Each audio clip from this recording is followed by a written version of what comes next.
نستغفره ونؤمن به ونتوكل عليه ونعوذ بالله من شرور أنفسنا ومن سيئات أعمالنا من يهده الله فلا مضل له ومن يضلله فلا هادي له ونشهد أن لا إله إلا الله وحده لا شريك له ونشهد أن سيدنا ومولانا محمدا عبده ورسوله صلى الله عليه وعلى آله وأصحابه وأزواجه وذرياته وسلم تسليما كثيرا كثيرا. أما بعد فأعوذ بالله من الشيطان الرجيم. بسم الله الرحمن الرحيم. ومن يطع الله ورسوله ويخشى الله ويتقه فأولئك هم الفائزون.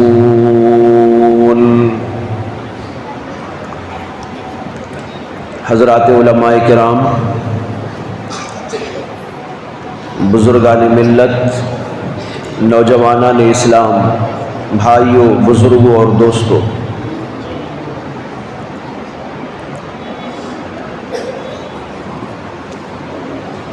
امت مسلمہ پر جو حالات اور جو مسائل پیش آتے جا رہے ہیں، پوری دنیا کی سطح پر بھی اور خاص طور پر ہندوستان کی سطح پر بھی یہ سب کے سامنے بالکل واضح ہے، آشکارا ہے، اور ہم سب یہ سمجھ رہے ہیں کہ اس وقت دنیائے اسلام ناکامی کی طرف جا رہی ہے، وہ کامیابی سے دور ہوتے جا رہے ہیں، پریشانیاں ہی پریشانیاں ہیں، حالات ہی حالات ہیں، مسائل ہی مسائل ہیں، اور اس میں کوئی دو رائے نہیں کہ حقیقت ایسی ہی ہے.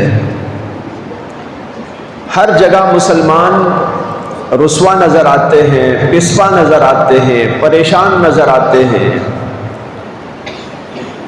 اور خصوصاً ہندوستان کے تناظر میں جب ہم لوگ اپنے آپ کو محسوس کرتے ہیں، دیکھتے ہیں، تو ایسا معلوم ہوتا ہے کہ ہمارا مستقبل بڑا تاریک ہے. لیکن اس کے ساتھ ہمیں یہ سوچنے کی ضرورت ہے کہ ایسا ہے تو کیوں ہے، وجہ کیا ہے. وجہ جب تک معلوم نہ ہوگی اس وقت تک علاج نہیں ہو سکتا. ایک آدمی بیمار ہوتا ہے، اس میں پیٹ میں درد ہو رہا ہے، تو ڈاکٹر سب سے پہلے یہ کرتا ہے کہ اس کے ٹیسٹ کرواتا ہے. مختلف انداز سے ٹیسٹنگ کی جاتی ہے، اسکیننگ لی جاتی ہے، ایکس رے کرایا جاتا ہے، خون ٹیسٹ لیا جاتا ہے، یہ معلوم کرنے کے لیے کہ اس کے پیٹ میں درد کیوں ہے. جب تک یہ معلوم نہ ہو کہ پیٹ میں درد کیوں ہے، ڈاکٹر علاج نہیں کر سکتا. کس بات کا علاج کرے گا؟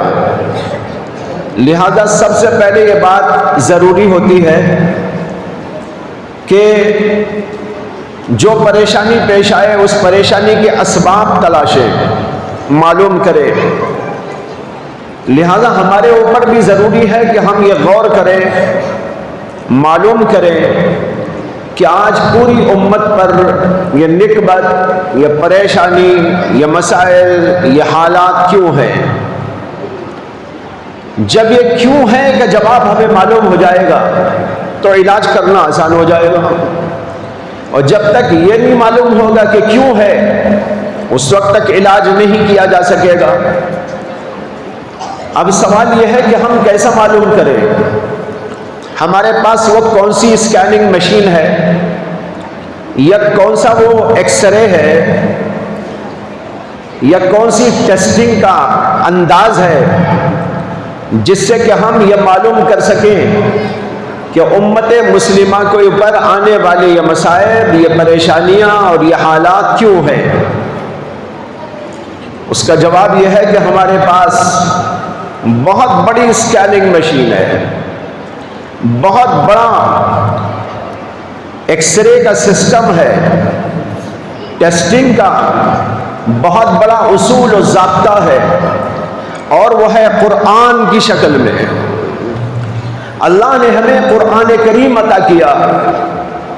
یہ قرآن وہ عظیم کتاب ہے جس کے اندر ہمارے سارے احوال، ہمارے آنے والے احوال بھی، گزرے ہوئے احوال بھی، موجودہ احوال بھی، سب کچھ اس کے اندر بیان کر دیے گئے۔ اگر امت مسلمہ یہ جانچنے کی کوشش کرے یا چاہے کہ میں جانچوں کہ ہمارے اوپر یہ حالات کیوں ہیں، تو اسے قرآن کی طرف آنا پڑے گا۔ قرآن کی اس مشین میں اپنے آپ کو دینا پڑے گا، پھر آپ کو وہ اسکین رپورٹ ملے گی، ایکس رے رپورٹ ملے گی، جس سے آپ کو تشفی بخش طریقے پر یہ پتہ چل جائے گا کہ ہمارے اوپر یہ حالات کیوں ہیں، یہ مسائل کیوں ہیں، یہ پریشانیاں کیوں ہیں۔ لیکن عجیب بات یہ ہے کہ ہم لوگ قرآن کریم نہیں پڑھتے۔ قرآن کریم میں کیا لکھا ہے ہم نہیں جانتے، قرآن میں کیا اصول، کیا ضوابط پیش کیے گئے ہیں، اس کے بارے میں کبھی غور و فکر نہیں کرتے۔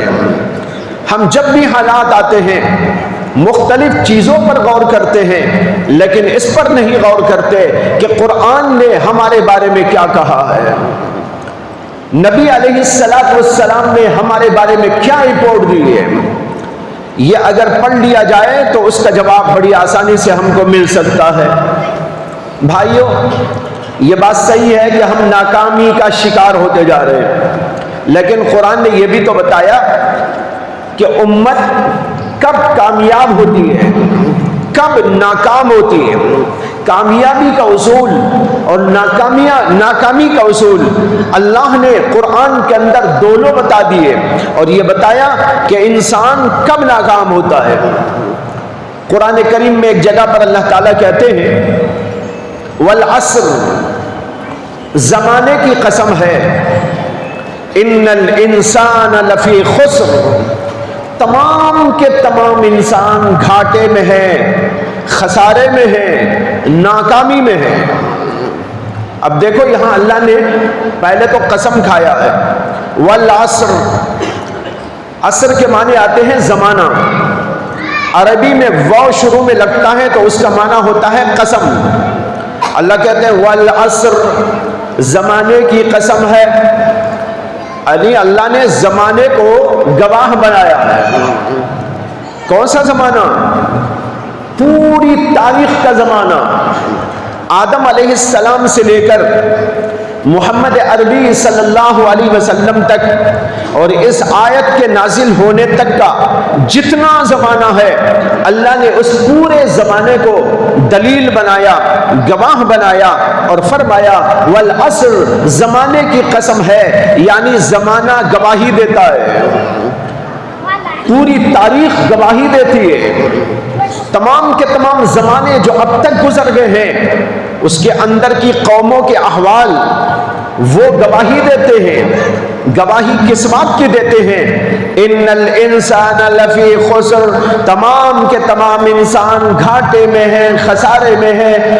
آدم کے زمانے میں دیکھ لو، شیش کے زمانے میں دیکھ لو، نوح کے زمانے میں دیکھ لو، ابراہیم کے زمانے میں دیکھ لو، داؤد کے زمانے میں دیکھ لو، قوم عاد کا زمانہ دیکھ لو، قوم سمود کا زمانہ دیکھ لو، اور ملتوں اور قوموں کے احوال کو دیکھ لو، اور اشخاص کو بھی دیکھ لو، قوموں کو بھی دیکھ لو، یہ پوری تاریخ تمہارے سامنے موجود ہے۔ اس تاریخ کو پڑھ کر دیکھ لینا، تمام کے تمام انسان ہمیشہ گھاٹے میں رہے ہیں، خسارے میں رہے ہیں۔ اس لیے اگر تم بھی گھاٹے میں ہے، خسارے میں ہے، تو اسی اصول کے مطابق تم بھی گھاٹے میں ہے، خسارے میں ہے۔ اور خسارے سے اگر کوئی بچا ہے پوری تاریخ کے اندر تو وہ لوگ بچے ہیں جن کے اندر 4 صفات موجود ہیں، جن کے اندر یہ 4 صفات ہیں وہ بچ گئے، وہ ناکام نہیں ہوئے۔ جو یہ 4 صفات والے نہیں تھے وہ خسارے میں رہے، گھاٹے میں رہے، ناکامی کا سامنا کرتے رہے، کوئی چیز ان کو ناکامی سے نہیں بچا سکی۔ اب یہ گھاٹے و خسارے والے کیسے کیسے لوگ تھے؟ اس میں بادشاہ بھی تھے، اس میں وزیر قسم کے لوگ بھی تھے، اس کے اندر پڑھے لکھے لوگ بھی تھے، اس کے اندر جو ہے بڑے بڑے ماہرین بھی موجود تھے، اس کے اندر عوام بھی موجود تھے، ہر قسم کے لوگ تھے، لیکن نہ ان کی ڈگریوں نے ان کو بچایا، نہ ان کے مال نے ان کو بچایا، نہ ان کی حکومت نے ان کو بچایا، نہ کسی اور چیز نے ان کو بچایا۔ سب کے سب گھاٹے میں گئے، خسارے میں پڑے، ناکامی کا منہ دیکھتے رہے۔ اگر بچ سکے اس سے تو وہ لوگ بچ سکے جو 4 قسم کی صفتیں اپنے اندر رکھتے تھے۔ کیا 4 صفتیں؟ فرمایا الا الذین آمنوا، گھاٹے سے بچنے والے وہ تھے جو ایمان رکھنے والے تھے، وعملوا الصالحات، اور نیک عمل کرنے والے تھے، وتواصوا بالحق، اور ایک دوسرے کو حق کی وصیت اور نصیحت کرنے والے تھے، وتواصوا بالصبر، اور ایک دوسرے کو صبر کی تلقین کرنے والے تھے۔